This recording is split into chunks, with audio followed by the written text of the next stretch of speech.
नमस्कार साथियों, मैं आज अति महत्वपूर्ण सेशन के साथ आपके सामने पुनः उपस्थित हुआ हूं ताकि आने वाला एग्जाम में आपको अधिक से अधिक मदद मिल सके। जो भी बिहार पुलिस और बिहार दरोगा एग्जामिनेशन का तैयारी कर रहे हैं दोस्तों, कांस्टेबल का, तो सभी वीडियो आप देखने का प्रयास कीजिएगा। एक एक वीडियो आपके एग्जाम मॉडल तैयार किया जा रहा है दोस्तों। तो पहला क्वेश्चन है, गाड़ी की साइड मिरर में किसका प्रयोग होता है। देखिए, गाड़ी की साइड मिरर है, ये गाड़ी की क्या है, ये साइड हो जाएगा, टो दे दिया है तो ये साइड मिरर कर लीजिएगा। गाड़ी की साइड मिरर में जो देखिएगा बगल वाला साइड मिरर लगा हुआ रहता है, तो किसका उसमें प्रयोग होता है, किस मिरर का प्रयोग होता है तो कौन सा होता है उसमें, उत्तल दर्पण का यूज होता है। कौन सा मिरर का होता है, उत्तल दर्पण लगा हुआ रहता है, ऑप्शन सी हो जाएगा। तो गाड़ी के साइड मिरर में किसका इस्तेमाल होता है, उत्तल दर्पण का होता है। क्लियर हो गया होगा, ऑप्शन सी। नेक्स्ट क्वेश्चन है, संविधान संशोधन की प्रक्रिया किस अनुच्छेद में है। संविधान संशोधन की प्रक्रिया किस अनुच्छेद में है दोस्तों। तो संविधान संशोधन की जो प्रक्रिया है अनुच्छेद 368 में है। क्या है, अनुच्छेद 368 में, ऑप्शन ए हो जाएगा। क्लियर हो गया होगा। नेक्स्ट क्वेश्चन है, यूपीएस को लागू करने वाला पहला राज्य कौन बन गया है। यूपीएस को लागू करने वाला पहला राज्य कौन बन गया है दोस्तों। देखिए, अभी केंद्र सरकार क्या किए हैं कि सेंट्रल कर्मचारी के लिए, केंद्रीय कर्मचारी के लिए यूपीएस लागू कर दिया है। क्या क्या है, यूपीएस एक स्कीम है, ये इसको यूनिफाइड पेंशन स्कीम बोलते हैं। क्या बोलते हैं, यूनिफाइड पेंशन स्कीम बोलते हैं, और ये यूपीएस के नाम से जाना गया है। और इसको जो है, जब केंद्रीय कर्मचारी का मांग उठ रहा था कि हमें ओपीएस चाहिए, जब सांसदों, विधायकों और मंत्रियों को जब ओपीएस के अंदर रखा गया है, तो कर्मचारियों को क्यों एनपीएस में रखा जाएगा। तो लंबे समय से जो है कर्मचारियों का यह मांग रहा था कि हमें ओपीएस चाहिए। तो केंद्र सरकार क्या किए, ओपीएस तो नहीं दिए, लेकिन ओपीएस के स्थान पर क्या किए, एनपीएस जो लाए हुए थे 2004 में, अटल बिहारी की गवर्नमेंट था उस समय, अटल बिहारी वाजपेयी का। उस समय जब 2004 में ओपीएस को समाप्त करके एनपीएस लाया गया था, अर्थात रिप्लेस कर दिया गया था। ओपीएस को क्या किया, एनपीएस के साथ रिप्लेस कर दिया गया था 2004 में। तो उस समय से जो है कर्मचारियों से का जो है, मतलब दिमाग में एक ये सेट हो गया कि हमें जो है ओपीएस ही चाहिए, और उस समय से, लंबे समय से जो है आंदोलन चलते रहा है। तब जाकर के इधर हाल ही में, मतलब यही 2024 में, 2-4 दिन पहले की चर्चा है कि अब जो है एनपीएस के स्थान पर, एनपीएस को रिप्लेस करके केंद्र सरकार क्या है, यूपीएस लाया है। क्या क्या है, यूपीएस लाया है, अर्थात यूनिफाइड पेंशन स्कीम। क्लियर। पहले क्या था, एनपीएस था, ओपीएस हटा तो एनपीएस आया, एनपीएस अब हट गया है तो एनपीएस के स्थान पर यूपीएस आ गया है। तो कहता है कि यूपीएस को लागू करने वाला, अर्थात ये जो यूपीएस है, केंद्र सरकार जो है कह रही है कि 1 अप्रैल 2025 से यह लागू होगा। यह जो यूपीएस लागू होगा 1 अप्रैल 2025 से लागू होगा। तो इसी के तर्ज पर महाराष्ट्र जो है देश का पहला राज्य बन गया है, महाराष्ट्र देश का पहला राज्य बन गया है जो कि यूपीएस को लागू कर दिया है। क्या क्या है, यूपीएस को लागू किया है, तो ऑप्शन ए हो जाएगा। तो वही कह रहा है क्वेश्चन कि यूपीएस को लागू करने वाला पहला राज्य कौन बन गया है, तो महाराष्ट्र बन गया है दोस्तों। क्लियर, तो ऑप्शन ए हो जाएगा। तो महाराष्ट्र का अभी मुख्यमंत्री आप जान ही रहे हैं कौन है, एकनाथ शिंदे है, और राज्यपाल कौन है, केसीआर है। तो इस तरह से आप क्लियर रखिएगा। नेक्स्ट क्वेश्चन की ओर बढ़ते हैं। वर्ष 1906 ईस्वी में भारतीय महिला विश्वविद्यालय की स्थापना कहाँ की गई थी।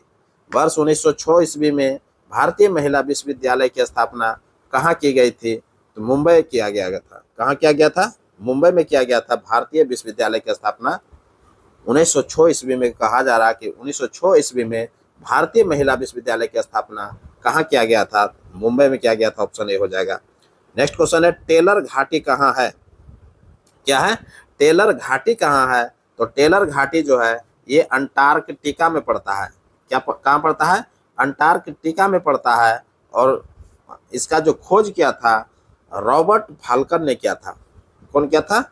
Robert Falcon Scott. Robert Falcon Scott ने इसका खोज किया था। किसका? टेलर घाटी का। यह कहाँ पड़ता है? अंटार्कटिका में पड़ता है। ऑप्शन सी हो जाएगा। क्लियर? तो टेलर घाटी को जो है, टेलर घाटी जो है यह डेथ वैली है। यह क्या है? यह एक डेथ वैली है, अर्थात मृत घाटी है। क्लियर हो गया होगा? तो रॉबर्ट फाल्कन स्कॉट ने इसका खोज किया था टेलर घाटी का, जिसको डेथ वैली अर्थात मृत घाटी के नाम से भी जाना जाता है। क्लियर हो गया होगा? चलिए नेक्स्ट क्वेश्चन की ओर। Prince of Wales. देखिए प्रिंस ऑफ वेल्स होगा, ये को नहीं होगा। तो प्रिंस ऑफ वेल्स भारत आगमन कब हुआ था? प्रिंस ऑफ वेल्स का जो है भारत आगमन कब हुआ था? तो नवंबर 1921 में आया थे। कब आए थे? नवंबर 1921 ईस्वी में भारत आगमन हुआ था। किसका? प्रिंस ऑफ वेल्स का। प्रिंस ऑफ वेल्स का जो है भारत आगमन नवंबर 1921 ईस्वी में हुआ था। ऑप्शन ए हो जाएगा। नेक्स्ट क्वेश्चन है गांधी जी का दांडी मार्च क्या है? गांधी जी का दांडी यात्रा या मार्च बोलिए। गांधी जी का दांडी यात्रा नेपोलियन के एल्वा से पेरिस की यात्रा के समान थी। यह कथन किसका है? गांधी जी के दांडी यात्रा जो है नेपोलियन के एल्वा से पेरिस की यात्रा के समान थी। यह कथन जो है सुभाष चंद्र बोस जी का था। किसका था? सुभाष चंद्र बोस जी का था। ऑप्शन ए हो जाएगा। तो गांधी जी जो दांडी यात्रा किए थे, कब किए थे? तो ये मार्च में किए थे 1930 ईस्वी में। 12 मार्च से ये प्रारंभ किए थे साबरमती से चलना दांडी के लिए, और ये 5 अप्रैल को जाकर के दांडी पहुंचे थे। और 6 अप्रैल को इन्होंने क्या किया कि दांडी में जा करके नमक बनाया, और नमक बना करके नमक कानून को तोड़ा। और 6 अप्रैल 1930 ईस्वी को नमक कानून प्रारंभ हो जाता है, नमक आंदोलन प्रारंभ हो जाता है, अर्थात इसी को सविनय अवज्ञा आंदोलन के नाम से जाना गया है। जस्ट लाइक ये जो यात्रा था ये एल्वा से, नेपोलियन जो एल्वा से पेरिस की यात्रा किया था उससे इसकी तुलना जो है सुभाष चंद्र बोस जी ने किए हैं। तो क्लियर हो गया होगा? नेक्स्ट क्वेश्चन होगा सविनय अवज्ञा आंदोलन। सविनय अवज्ञा आंदोलन के दौरान पटना में नमक बनाकर कानून तोड़ने के लिए नखास तालाब का चयन किया था। किसका किया था? नखास तालाब का चयन किया था। तो कहता है कि किसके नेतृत्व में यहाँ नमक कानून को तोड़ा गया था? तो अंबिका कांत सिंह के नेतृत्व में यहाँ पर नमक कानून तोड़ा गया था। ऑप्शन ए हो जाएगा। नेक्स्ट क्वेश्चन है सुरैया उपग्रह का संबंध किस देश से है? सुरैया उपग्रह है, इसका संबंध जो है ईरान से है। इसका संबंध क्या है? ईरान से है। ऑप्शन ए हो जाएगा। नेक्स्ट क्वेश्चन है साइमन कमीशन कब भारत पहुंचा? साइमन कमीशन जो है इसका गठन जो हुआ था 8 नवंबर 1927 ईस्वी को इंग्लैंड में हुआ था। देखिए साइमन कमीशन जो था इसी को व्हाइट मैन कमीशन भी कहा गया है। व्हाइट मैन इसलिए कमीशन कहा गया था क्योंकि इसमें एक भी भारतीय सदस्य नहीं था। सभी जो सदस्य थे इसका साइमन कमीशन का, सभी ब्रिटिश लोग थे, अर्थात अंग्रेज लोग थे। क्लियर? इसीलिए इसको साइमन कमीशन को व्हाइट मैन कमीशन के नाम से भी जाना जाता है। क्लियर हो गया होगा? तो ये कहता है क्वेश्चन कि साइमन कमीशन का कब भारत पहुंचा था? तो इसका गठन हम बता दिए कि साइमन कमीशन का गठन 8 नवंबर 1927 ईस्वी को इंग्लैंड में हुआ था, और ये जो भारत पहुंचा था 3 फरवरी 1928 को पहुंचा था। कब पहुंचा था? 3 फरवरी 1928 ईस्वी को पहुंचा था। ऑप्शन ए हो जाएगा। क्लियर? नेक्स्ट क्वेश्चन है निम्न कथन में से कौन गलत है? निम्न कथन में से कौन सा कथन गलत है? तो एक एक करके कथन देखते हैं, कौन सा गलत है उसकी पहचान करते हैं। तो पहला कथन है कांग्रेस राष्ट्रीय योजना समिति का गठन 1938 में किया गया था। कांग्रेस जो है राष्ट्रीय योजना समिति का गठन 1938 में किया था। ये बिल्कुल सत्य है। दूसरा है हिंदुस्तान रिपब्लिक आर्मी का, क्या लिखा है, रिपब्लिकन हो जाएगा, एन कर लीजिएगा यहाँ पर, रिपब्लिकन। हिंदुस्तान रिपब्लिकन आर्मी का गठन 1924 में हुआ था, ये बिल्कुल सत्य है। रिपब्लिकन, हिंदुस्तान रिपब्लिकन आर्मी का जो गठन हुआ था 1924 ईस्वी में हुआ था, बिल्कुल सही है। तीसरा है संविधान सभा ने सर्वसम्मति से क्या किया है, संविधान सभा ने सर्वसम्मति से उद्देश्य प्रस्ताव 22 जनवरी 1947 को 22 जनवरी 1947 को पारित कर दिया था, ये बिल्कुल सत्य है। संविधान सभा ने सर्वसम्मति से उद्देश्य प्रस्ताव जो पारित किया था 22 जनवरी 1947 को किया था, ये बिल्कुल सत्य है। चौथा है मोहम्मद गौरी ने भारत पर पहला आक्रमण जो है 1170 में किया था, ये बिल्कुल गलत है। मोहम्मद गौरी ने भारत पर जो पहला आक्रमण किया था वो मुल्तान के विरुद्ध किया था और 1175 ईस्वी में किया था, ध्यान में रखिएगा। मोहम्मद गौरी ने जब भारत पर आक्रमण किया था, पहला आक्रमण वो 1175 ईस्वी में किया था और वो मुल्तान के विरुद्ध किया था। ऑप्शन क्या हो जाएगा, तो ऑप्शन डी जो है गलत हो गया। क्लियर, तो ऑप्शन डी हो जाएगा। नेक्स्ट क्वेश्चन है अपेक्षिक आर्द्रता मापने के लिए, अपेक्षिक आर्द्रता मापने के लिए किनका इस्तेमाल होता है, तो अपेक्षिक जो आर्द्रता होता है उसको मापने के लिए हाइग्रोमीटर का प्रयोग करते हैं। किसका प्रयोग करते हैं, हाइग्रो हो जाएगा, अर्थात ऑप्शन बी में दिया हुआ हाइग्रोमीटर। क्लियर, अपेक्षिक आर्द्रता को मापने के लिए हाइग्रोमीटर का प्रयोग किया जाता है और जबकि अपेक्षिक घनत्व को मापने के लिए हाइड्रोमीटर का प्रयोग किया जाता है। ये बहुत ही इंपॉर्टेंट क्वेश्चन है और कंफ्यूजन लड़का को दे देता है, इसीलिए यह क्वेश्चन जो है आपके लिए महत्वपूर्ण हो जाता है। तो हाइड्रोमीटर जो आप ऑप्शन देख रहे हैं ये अपेक्षिक घनत्व है, अपेक्षिक घनत्व को मापने के लिए हाइड्रोमीटर का प्रयोग करते हैं और अपेक्षिक आर्द्रता को मापने के लिए हाइग्रोमीटर का प्रयोग करते हैं। क्लियर, ओम मीटर का जो प्रयोग होता है, ओम मीटर वो प्रतिरोध को मापने के लिए किया जाता है। क्लियर, नेक्स्ट क्वेश्चन है भारत की संप्रभुता, भारत की संप्रभुता, एकता एवं अखंडता, ये तीन शब्द है। कहता है कि भारत की संप्रभुता, एकता एवं अखंडता को बनाए रखना और उसकी रक्षा करना किसमें निहित है, उसकी रक्षा करना किसमें निहित है, तो किसमें निहित है, मौलिक कर्तव्य है। ये क्या है, ये मौलिक कर्तव्य है, ऑप्शन सी हो जाएगा। तो भारत की संप्रभुता, एकता, अखंडता को जो है बनाए रखना एवं उसकी रक्षा करना जो है क्या है, ये मौलिक कर्तव्य है, ऑप्शन सी हो जाएगा। और मौलिक कर्तव्य जो है ये रूस के संविधान से लिया गया है, जबकि मौलिक अधिकार जो है अमेरिका के संविधान से लिया गया है। क्लियर, जबकि राज्य का नीति निर्देशक तत्व जो है आयरलैंड के संविधान से लिया गया है और संविधान संशोधन की प्रक्रिया जो है दक्षिण अफ्रीका के संविधान से लिया गया है। चार बातें हम बताएं, ये इसलिए सभी बातें जो है आप ध्यान में रखिएगा। नेक्स्ट क्वेश्चन है शेर शाह के दौरान, देखिए शेर शाह सूरी का जब शासन भारत में प्रारंभ हुआ 1539-40 से, 1539-40 से होता है। चौसा का युद्ध और कन्नौज का युद्ध जो जीत जाता है, बिलग्राम का युद्ध, तो इसमें क्या होता है, ये दिल्ली पर अपना एक नए वंश का स्थापना करता है जिसको नाम सूरी वंश रहता है और इसका स्थापना 1540 ईस्वी में कर देता है। सूर्य वंश की स्थापना कब हो जाता है, सूर्य वंश का 1540 में हो जाता है। क्लियर, तो कहता है कि शेर शाह के दौरान, अर्थात 1540 की चर्चा कर रहा है, जब शेर शाह के दौरान कर दिया तो 1540 आ जाएगा। तो शेर शाह के दौरान तांबे के दाम एवं चांदी के रुपये की विनिमय दर क्या थे।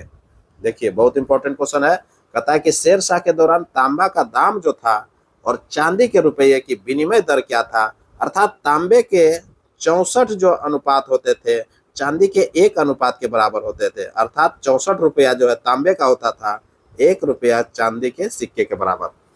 क्लियर हो गया होगा, तो ऑप्शन क्या हो जाएगा, ऑप्शन ए हो जाएगा।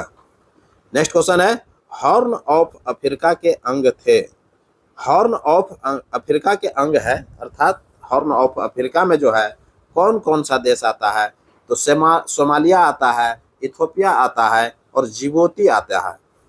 सोमालिया, इथोपिया और जिबूती। तो ऑप्शन क्या हो जाएगा? सी में दिया हुआ है। सोमालिया, इथोपिया, जिबूती जो है ये हॉर्न ऑफ अफ्रीका के नाम से जाना जाता है। ऑप्शन सी हो जाएगा। नेक्स्ट क्वेश्चन है, बिहार के किस स्थान के युवकों ने ब्रिटिश शासन का मुकाबला करने के लिए ध्रुव दल की स्थापना की थी? बिहार के किस स्थान के युवकों ने ब्रिटिश शासन का मुकाबला करने के लिए ध्रुव दल की स्थापना किया था? ये कटिहार में किया था दोस्तों। कहाँ किया था? कटिहार में किया था। ऑप्शन क्या हो जाएगा? कटिहार हो जाएगा। ऑप्शन बी हो जाएगा। ध्रुव दल की स्थापना कहाँ हुआ था? कटिहार में हुआ था। क्लियर? तो ऑप्शन बी हो जाएगा। नेक्स्ट क्वेश्चन है, निम्न कथन में से कौन सा कथन असत्य है? देखिए, असत्य कथन की चर्चा कर रहा है, बहुत इंपॉर्टेंट हो जाता है। तो असत्य कथन की हम लोग चर्चा करेंगे। पहला ऑप्शन है एशियाटिक सोसाइटी ऑफ बंगाल के संस्थापक सर विलियम जोन्स थे। बिल्कुल सच है। एशियाटिक सोसाइटी ऑफ बंगाल के संस्थापक जो थे वो सर विलियम जोन्स थे। ये बिल्कुल सत्य है। क्लियर? दूसरा है, खानवा का युद्ध राणा सांगा एवं बाबर के बीच लड़ा गया था। खानवा का युद्ध जो है राणा सांगा एवं बाबर के बीच लड़ा गया था। ये बिल्कुल सत्य है। क्लियर? खानवा के युद्ध में ही बाबर ने जिहाद का नारा दिया था। ये भी ध्यान में रखिएगा। तीसरा है, एक सरकारी रिपोर्ट के अनुसार असहयोग आंदोलन के दौरान तिरहुत का स्थिति सबसे गंभीर था। सरकारी रिपोर्ट बताता है कि असहयोग आंदोलन जब चल रहा था उस समय सबसे ज्यादा जो गंभीर स्थिति थी वो तिरहुत का था। ऑप्शन 3 भी सही है। क्लियर? चौथा है कि अनुप्रस्थ तरंग का उत्पन्न गैसों में की जा सकती है। तो अनुप्रस्थ तरंग का जो उत्पन्न होता है गैसों में की जा सकती है, ये बिल्कुल नहीं, ये बिल्कुल गलत है। अनुप्रस्थ तरंग का जो उत्पन्न होता है वो द्रव और ठोस में होता है। क्लियर? द्रव और ठोस में होता है। तो अनुप्रस्थ तरंग का जो उत्पन्न होता है वो द्रव और ठोस में हो जाएगा, गैसों में नहीं किया जा सकता है। अनुप्रस्थ तरंग का उत्पन्न क्या हो जाता है? गैसों में नहीं किया जा सकता है। यह ध्यान रखिएगा। तो ऑप्शन डी जो है वो सत्य हो गया। क्लियर? तो अनुप्रस्थ तरंग का उत्पन्न कहाँ किया जाता है? द्रव और ठोस में किया जाता है। नेक्स्ट क्वेश्चन देखते हैं, आंतों के रोगों के निदान में किन किरणों का उपयोग किया जाता है? आंत का जो रोग होता है उसके निदान में, उसके इलाज में जो है किन किरणों का उपयोग किया जाता है? तो एक्स किरण का किया जाता है। ऑप्शन क्या हो जाएगा? एक्स किरण हो जाएगा। ऑप्शन डी हो जाएगा। नेक्स्ट क्वेश्चन है, ऑस्ट्रेलिया के घास के मैदान को क्या कहा जाता है? बिल्कुल सही है क्वेश्चन, डाउन्स कहा जाता है। सभी लोग जानते हैं ऑस्ट्रेलिया के घास के मैदान को डाउन्स कहा जाता है, जबकि उत्तरी अमेरिका के घास के मैदान को प्रेरीज कहा जाता है। क्लियर? और दक्षिण अफ्रीका के घास के मैदान को बेल्ट कहा जाता है। ये सब ध्यान में रखिएगा। नेक्स्ट क्वेश्चन देखते हैं, अनुदैर्घ्य तरंग किस प्रकार के माध्यम में उत्पन्न की जाती है? देखिए, अनुदैर्घ्य तरंग आ गया। पहले अनुप्रस्थ तरंग की चर्चा हम किए, अब अनुदैर्घ्य तरंग आ गया है। कह रहा है कि अनुदैर्घ्य तरंग जो है किस प्रकार के माध्यम में उत्पन्न की जा सकती है? तो अनुदैर्घ्य तरंग जो है ठोस में भी उत्पन्न किया जा सकता है, द्रव में भी उत्पन्न किया जा सकता है और गैस में भी उत्पन्न किया जा सकता है। अर्थात ये उपयुक्त में से सभी हो जाएगा। क्लियर? जबकि अनुप्रस्थ तरंग जो है गैस में उत्पन्न नहीं किया जा सकता है, ठोस और द्रव में सिर्फ किया जा सकता है। ध्यान में रखिएगा, अनुप्रस्थ तरंग और अनुदैर्घ्य तरंग ये दोनों बहुत इंपॉर्टेंट हो जाता है। अनुदैर्घ्य तरंग को ठोस, द्रव, गैस तीनों में उत्पन्न किया जा सकता है, जबकि अनुप्रस्थ तरंग को गैस में उत्पन्न नहीं किया जा सकता है, ठोस और द्रव में किया जाता है। क्लियर? नेक्स्ट क्वेश्चन है, दिल्ली सल्तनत के प्रभाव के उपरांत किस शासक के द्वारा सर्वप्रथम स्वर्ण मुद्रा का प्रचलन किया गया था? दिल्ली सल्तनत के प्रादुर्भाव हो जाएगा, ये प्रादुर्भाव हो जाएगा। प्रादुर्भाव के उपरांत जब मतलब दिल्ली सल्तनत का प्रादुर्भाव हुआ, यानी कि उसका बढ़ोतरी होने लगा तो कथा उस उपरांत किस शासक के द्वारा सर्वप्रथम स्वर्ण मुद्रा का प्रचलन किया गया था? तो हुमायूं क्या था दोस्तों? कौन क्या था? हुमायूं क्या था? ऑप्शन डी हो जाएगा। क्लियर। नेक्स्ट क्वेश्चन है, भौगोलिक क्षेत्र की दृष्टि से, भौगोलिक क्षेत्र की दृष्टि से सीमा रहित सबसे बड़ा देश कौन है? सीमा रहित पूछा जा रहा है दोस्तों, अर्थात उसका सीमा नहीं है। जैसे कि हम लोग जानते हैं ना कि जैसे भारत का सीमा पाकिस्तान से टच करता है, अफगानिस्तान से टच करता है, नेपाल से टच करता है, भूटान से टच करता है, चाइना से टच करता है, बर्मा से टच करता है, श्रीलंका से करता है। इन सभी जो है स्थिति में क्वेश्चन उठ गया है, कह रहा है कि भौगोलिक क्षेत्र की दृष्टि से, भौगोलिक क्षेत्र की दृष्टि से सीमा रहित, क्या है? सीमा रहित सबसे बड़ा देश कौन है? ये सीमा रहित हो जाएगा, देखिए ये गलत लिख दिया है यहाँ, सीमा हो जाएगा, ये रहित हो जाएगा, रहित अलग हो जाएगा, अलग अलग कर लीजिएगा, सीमा रहित। क्लियर, अर्थात जिसकी सीमा नहीं हो।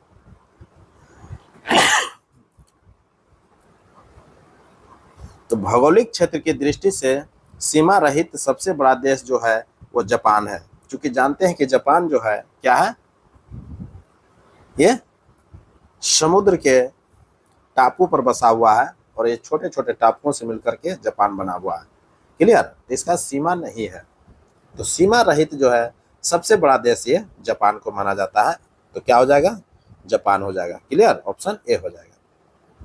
नेक्स्ट क्वेश्चन है, भारत की संविधान सभा किसके अनुसार गठित की गई है? भारत की संविधान सभा किसके अनुसार गठित की गई है? तो ये कैबिनेट मिशन योजना के तहत गठित किया गया है। ऑप्शन क्या हो जाएगा? कैबिनेट मिशन योजना हो जाएगा। Clear, option A. Next question है, रक्तचाप किससे मापा जाता है? रक्तचाप किससे मापा जाता है? तो स्फेग्मो मैनोमीटर से मापा जाता है, स्फेग्मो मैनोमीटर से मापा जाता है। ऑप्शन डी हो जाएगा। क्लियर, तो एमीटर से जो है विद्युत धारा को मापते हैं, यह ध्यान रखिएगा। नेक्स्ट क्वेश्चन देखते हैं, डचों ने कह रहा, क्वेश्चन जो है डच की बात आ गया, कहता है कि डचों ने, किसने? डचों ने अपना पहला फैक्ट्री पटना में कब स्थापित किया था? अपना जो पहला फैक्ट्री डचों ने पटना में स्थापित किया था, तो कब किया था? तो 1632 में किया था दोस्तों। कब क्या था? 1632 ईस्वी में। यहाँ जो फैक्ट्री स्थापित करने का मुख्य उद्देश्य जो डचों को था, चीनी का व्यापार करना, सोरा का व्यापार करना, सूती वस्त्र का व्यापार करना, अफीम का व्यापार करना, इन सभी इत्यादि वस्तुओं का जो है व्यापार करना इनका मुख्य उद्देश्य था। किनका? डचों का। क्लियर, चीनी, सोरा, सूती वस्त्र, अफीम, ये चार चीज याद रखिएगा। चीनी, सोरा, सूती वस्त्र, अफीम, ये चार चीजों का जो व्यापार करता था डचों ने, यही कारण है कि पटना में जो है फैक्ट्री स्थापित किया था 1632 ईस्वी में। क्लियर हो गया होगा। नेक्स्ट क्वेश्चन है, निम्न कथन में से कौन सुमेलित नहीं है? सुमेलित नहीं है की चर्चा कर रहा है, एक एक करके देखना पड़ेगा सभी ऑप्शंस को। तो पहला ऑप्शन देखते हैं क्या है, सुमेलित नहीं है। एमीटर, क्या है? एमीटर जो है विद्युत धारा मापने में इस्तेमाल होता है, बिल्कुल ये सत्य है। एमीटर का प्रयोग जो होता है विद्युत धारा मापने में इस्तेमाल होता है, ये बिल्कुल सत्य है। अर्थात एमीटर का प्रयोग किसके लिए होता है? विद्युत धारा के लिए होता है। दूसरा ऑप्शन है, वोल्ट मीटर का प्रयोग विद्युत प्रतिरोध के लिए है। तो वोल्ट मीटर का जो प्रयोग होता है वो विभवांतर मापने के लिए होता है, विद्युत प्रतिरोध के लिए नहीं होता है। विद्युत प्रतिरोध के लिए जो है ओम मीटर का प्रयोग किया जाता है। लिख लीजिएगा आप लोग, विद्युत प्रतिरोध का प्रयोग जो होता है किसके लिए? ओम मीटर के लिए होता है। किसके लिए? ओम मीटर के लिए। जबकि वोल्ट मीटर जो होता है विभवांतर के लिए होता है। विद्युत विभवांतर के लिए जो है ओम मीटर का प्रयोग किया जाता है, विद्युत विभवांतर को मापने के लिए, और विद्युत प्रतिरोध को मापने के लिए किसका? ओम मीटर का प्रयोग किया जाता है। तो गलत हो गया ये ऑप्शन, ऑप्शन बी जो है गलत हो गया। तीसरा है, गैल्वेनोमीटर विद्युत धारा एवं धारा की दिशा मापता है, बिल्कुल सत्य है। विद्युत धारा एवं विद्युत धारा की दिशा को गैल्वेनोमीटर मापने में यूज होता है। चौथा है पोटेंशियोमीटर, विद्युत वाहक बल के लिए इस्तेमाल होता है। ये बिल्कुल सत्य है। पोटेंशियोमीटर जो होता है विद्युत वाहक बल को मापने के लिए इस्तेमाल होता है। ये बिल्कुल सत्य है। तो ऑप्शन सुमेलित नहीं कौन मिल गया? तो ऑप्शन बी मिल गया। क्लियर। नेक्स्ट क्वेश्चन देखते हैं। प्राचीन महाजनपद मगध की प्रथम राजधानी कौन थी? प्राचीन महाजनपद मगध की प्रथम राजधानी कौन थी? तो प्रथम राजधानी जो थी वो राजगीर में था दोस्तों। प्रथम राजधानी क्या था? राजगीर था। किसका? मगध का। ध्यान रखिएगा, बहुत इंपॉर्टेंट क्वेश्चन है। क्लियर।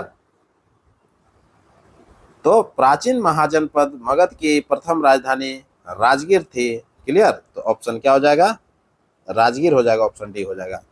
उज्जैन ने अपनी राजधानी जो है राजगीर से स्थानांतरित करके पाटलिपुत्र लाया था। यह ध्यान रखिएगा। पाटलिपुत्र जो राजगीर से स्थानांतरित किया था राजधानी को, वो उज्जैन ने किया था।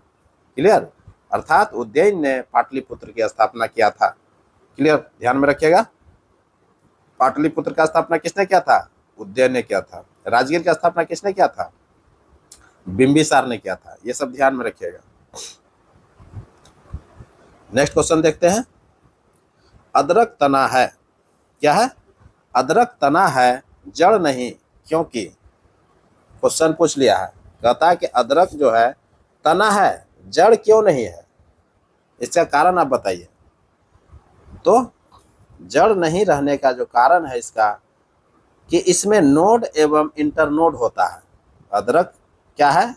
अदरक में नोड पाया जाता है और इंटरनोड पाया जाता है। ये ध्यान में रखिएगा। इसीलिए जो है यह तना है, जड़ नहीं है।